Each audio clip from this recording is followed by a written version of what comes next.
அஸ்ஸலாம். நான் 4ஆம் கிளாஸ் படிக்கிறேன். எல்லாரும் உருவங்கிறது சொல்லுவாங்க, ஹதீஸ்லயும் இருக்கு. ஆனா இந்த ஸ்கூல் படத்துல நிறைய உருவத்தை கட்டாயப்படுத்துறாங்க. அது வரையலாமா, அது தப்பா? சரி, அதாவது இந்த சகோதரர் 4ஆம் வகுப்பு படிக்கக்கூடிய ஒரு சிறுவர் மாணவர் மார்க்கத்தை அறிந்து கொள்கிற ஆர்வத்தோடு என்ன செய்கிறாரு, நல்ல கேள்வி ஒன்று கேட்குறாரு. அவருடைய கேள்வி என்னன்னு கேட்டால், படிக்கக்கூடிய பள்ளிக்கூடங்களில் உருவங்களை வரைய சொல்லி கட்டாயப்படுத்துகிறாங்க. அந்த ஓவிய பாடம் இருக்கும் இல்லையா, அது ஒரு பீரியடில் ஒரு பாடத்திட்டத்தில் வச்சுருப்பாங்க. அதை வரைவதற்காக வேண்டி அதை ட்ரைனிங் எடுக்கணும்னு சொல்கிறாங்க. உருவப்படங்கள் வரைவது மார்க்கத்தில் தடுக்கப்பட்டிருக்கும் பொழுது அதை செய்கிறது பாவமாகுமா அப்படிங்கிறது இந்த தம்பியுடைய கேள்வி. பொதுவாக ஒரு விஷயத்தை நம்ம விளங்கி கொள்ள வேண்டும். மார்க்கத்தில் எந்த விஷயம் 100% தடுக்கப்பட்டிருக்கிறதோ, முழுசாக தடுக்கப்பட்டிருக்கிறதோ, அந்த விஷயத்திலிருந்து நம்ம 100% என்ன செய்யணும், விலகி கொண்டு தான் இருக்க வேண்டும். ஆனால் உருவப்படத்தை பொறுத்த வரைக்கும் அது 100% தடுக்கப்பட்ட காரியங்களில் உள்ள விஷயம் இல்லை. உருவப்படங்களை அறவே மார்க்கம் தடுத்திருக்கான்னு கேட்டால் தடுக்கலை. உருவப்படங்கள் இருக்கிற வீடுகளுக்கு மலக்குகள் வரமாட்டாங்க, நாய்கள் இருக்கிற வீட்டுக்கு மலக்கு வரமாட்டாங்க என்று நபி ஸல்லல்லாஹு அலைஹி வஸல்லம் சொன்னாங்க. உருவப்படம் உள்ளவர்களை அல்லாஹ் எழுப்பி நீங்கள் வரைந்ததுக்கு உயிர் கொடுங்கள் என்று அல்லாஹ் கேட்பான். ஐயோமா ஹலக்தும், நீங்கள் உயிர் கொடுங்கடா பார்ப்போன்னு அல்லாஹ் கேட்பான். அவனுக்கு உயிர் கொடுக்க முடியாது, அதற்காக அவன் தண்டிக்கப்படுவான் என்றெல்லாம் புகாரி உள்பட பல நூல்களில் ஹதீஸுகள் இருக்கிறது. இப்படி உருவத்துக்கு தடை இருந்தாலும் அதில் விதிவிலக்காக அதுக்கு அனுமதியும் சில உருவங்களுக்கு இருக்கிறது. உதாரணமாக ரசூல் ஸல்லல்லாஹு அலைஹி வஸல்லம் அவங்க என்ன செய்கிறாங்கன்னா, அது நம்ம நவீன பிரச்சனைகளும் தீர்வுகளும் அப்படின்னு ஒரு புஸ்தகமும் போட்டிருக்கிறோம். அந்த புஸ்தகமாக உங்களுக்கு பார்க்க முடியாட்டா கூட இணையதளத்தின் வழியாக நூல்கள்னு ஒரு தலைப்பு, நம்ம onlinepj.com போனீங்கன்னா நூல்கள் என்று தலைப்பு இருக்கும். அதை கிளிக் பண்ணிங்கன்னா அதில் என்னென்ன புக்ஸுகள்லாம் உள்ளே போட்டிருக்கிறோமோ அந்த புக்குகள் பட்டியல் இருக்கும். அதில் போய் நீங்கள் நவீன பிரச்சனைகளும் தீர்வுகளும்ங்கிறத கிளிக் பண்ணிங்கன்னா அந்த புஸ்தகம் ஓப்பன் ஆகும். அதில் வச்சு நீங்கள் படிக்கலாம். உருவப்படம், புகைப்படத்தை பற்றி, டிவியை பற்றி மார்க்கத்தினுடைய தீர்ப்பு என்ன என்பதை விழாவாரியாக விரிவாக அதில் விளக்கியிருக்கிறோம். இருந்தாலும் கேட்டதுக்கு சுருக்கமாக சில விஷயங்கள் நம்ம இதுக்கு சொல்லுவோம். அதாவது இப்போ நபி ஸல்லல்லாஹு அலைஹி வஸல்லம் அவங்க என்ன பண்ணுறாங்கன்னு கேட்டால், வீட்டுக்கு வர்றாங்க. வந்தால் ஒரு உருவம் வரைந்த ஒரு துணி ஸ்க்ரீன் தொங்க விடப்பட்டிருக்கிறது. அது ரசூல் ஸல்லல்லாஹு அலைஹி வஸல்லம் செய்கிறாங்க, வெறுப்பை காட்டி இதெல்லாம் இருக்கக்கூடாது, அப்புறப்படுத்துங்க அப்படிங்கிறாங்க. அப்புறப்படுத்தின உடனே ஆயிஷா நாய் என்ன பண்ணுறாங்கன்னு கேட்டால், அந்த துணியை 2 தலையணை ஆக்குறாங்க. துணியை வெட்டி 2 தலையணை ஆக்குறாங்க. அப்படி தலையணை ஆக்கும் பொழுது அதில் உள்ள உருவங்கள் சிதையலை. உருவங்கள் இதுலேயும் இருக்குது, அதுலேயும் இருக்கிறது. அப்போ அந்த மாதிரி தலையணையை செஞ்சு போட்ட உடனே ரசூல் ஸல்லல்லாஹு அலைஹி வஸல்லம் அவங்க அந்த தலையணையில் சாய்ந்து கொண்டார்கள், அதை பயன்படுத்தினார்கள். அப்போ உருவப்படமாக மேலே தொங்க விடப்படும் பொழுது தடுத்த ரசூல் ஸல்லல்லாஹு அலைஹி வஸல்லம் அவர்கள் கீழே போட்டு விரிக்கிறதுக்கு மதிப்பு இல்லாமல் மரியாதை இல்லாமல் போடுற அளவுக்கு ஃபீஹா சூரத்து கொண்டு வருது. அந்த தலையணையில் உருவம் இருக்கும் நிலையிலேயே ரசூல் ஸல்லல்லாஹு அலைஹி வஸல்லம் அவர்கள் நினைஞ்சிட்டாங்க, அதில் சாய்ந்து கொள்வார்கள் அப்படின்ட்டு வருது ஹதீஸ். அப்போ இதில் நம்ம என்ன வழங்குகிறோம், உருவப்படம் பொதுவாக தடுக்கப்படவில்லை. அது அதுக்கு பெரிய வெயிட் கொடுக்காம, மரியாதை கொடுக்கப்படாமல், கால் மிதியடிகளில், அது மாதிரி தலையணைகளில், அது மாதிரி விரிப்புகளில், அதாவது மதிப்பு கொடுக்காம ஒரு ஆல்பமாக போட்டு அலங்காரமாக போட்டு செவத்தில் மாட்டி வைக்காமல் ஒரு மரியாதை கொடுக்கப்படாத நிலையில் அதில் உருவங்கள் இருக்குமே, ஆனால் அதை நமக்கு தவறு கிடையாது. மரியாதை கொடுக்குற விதமாக அதை ஒரு ஃப்ரேம் பண்ணி வச்சு மாட்டி அழகுபடுத்துறது, அந்த மாதிரி வைப்பதற்குத்தான் அந்த தடை என்பதை ரசூல் ஸல்லல்லாஹு அலைஹி வஸல்லமுடைய இந்த செயல் வழியாக நம்ம என்ன செய்கிறோம், தெரிந்து கொள்கிறோம். அந்த அடிப்படையில் தான் நீங்கள் இன்றைக்கி ஒரு பேப்பர் வாங்குறீங்க. அந்த பேப்பர்கள்லாம் என்ன இருக்குது, உருவங்கள் இருக்கத்தான் செய்கிறது. நம்ம ஜமாத்தில் வெளியிடுற உணர்வு பத்திரிகை நீங்கள் வாங்கினா கூட அங்கே ரத்த தானம் நடந்துச்சிங்க, இந்த நடந்துச்சிங்க, பயான் நடந்துச்சின்னு காட்டும் பொழுது அதுலேயும் உருவங்கள்லாம் இருக்கத்தான் செய்கிறது.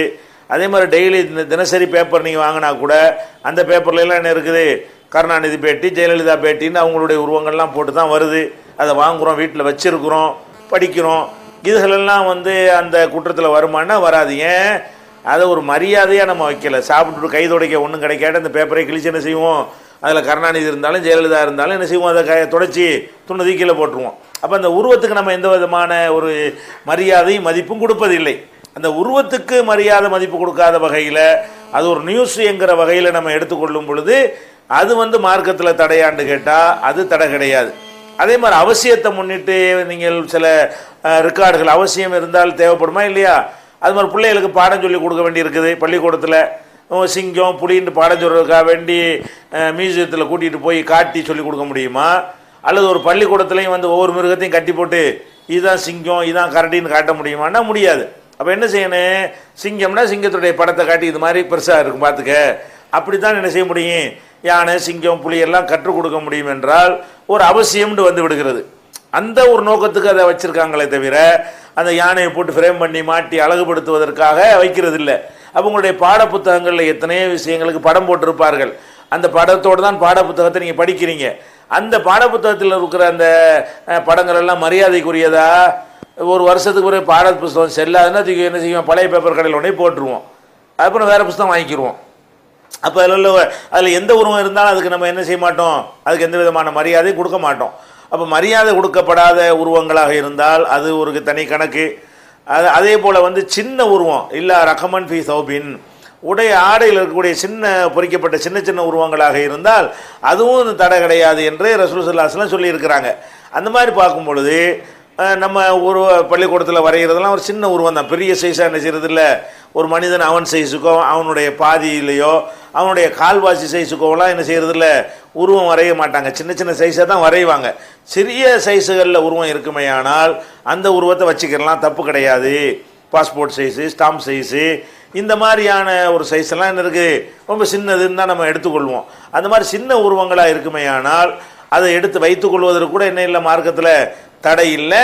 ஆனால் அதை எடுத்து ஃப்ரேம் பண்ணி பெருசாகி அப்படி மாட்டி வைக்காத வகையில் சும்மா ஒரு ஆவணத்துக்கு ஒரு ரெக்கார்டுக்காக உருவப்படங்களை வைத்துக் கொள்ளலாமான்னா அதுக்கெல்லாம் தடை இல்லை.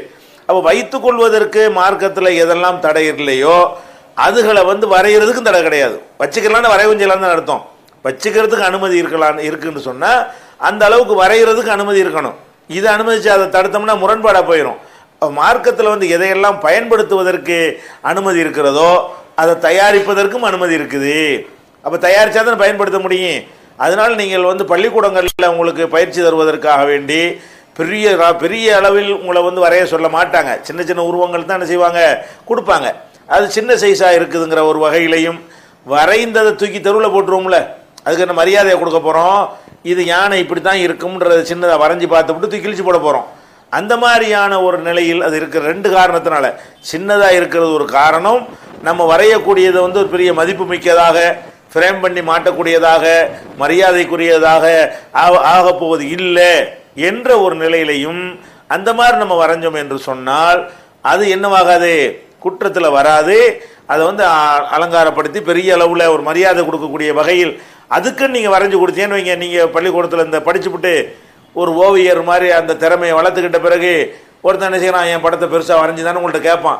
அப்போ நீங்கள் வரைஞ்சி கொடுத்தீங்கன்னா இது கொண்டே மாட்டுறதுக்கு தான் கேட்குறான், இது அலங்காரத்துக்கு கேட்குறான்னா அது வரைஞ்சி கொடுக்கக்கூடாது. அவ்வளவுதான். லேஅவுட் போடுறது, சின்னதாக செஞ்சு காட்டுறது, அதெல்லாம் என்ன கிடையாது, மார்க்கத்தில் தடை கிடையாது. அதனால் உங்களுக்கு பள்ளிக்கூடங்களில் சொல்லி தருவதெல்லாம் உங்களுக்கு அப்போ சிங்கம் புலியை பள்ளிக்கூடத்து புஸ்தகத்தில் காட்டி தானே செய்கிறாங்க. அது உருவப்பட ஹராம்ங்கிறக்காண்டி பாட புஸ்தகத்தை ஹராம்னு யாராவது ஃபத்வா கொடுத்தாங்களா? இது கூடாதுன்னு சொல்லக்கூடிய அந்த உலமாக்கள் என்ன செய்ய மாட்டாங்க, இந்த பாட புத்தகம் ஹராம்லாம் சொல்ல மாட்டாங்க.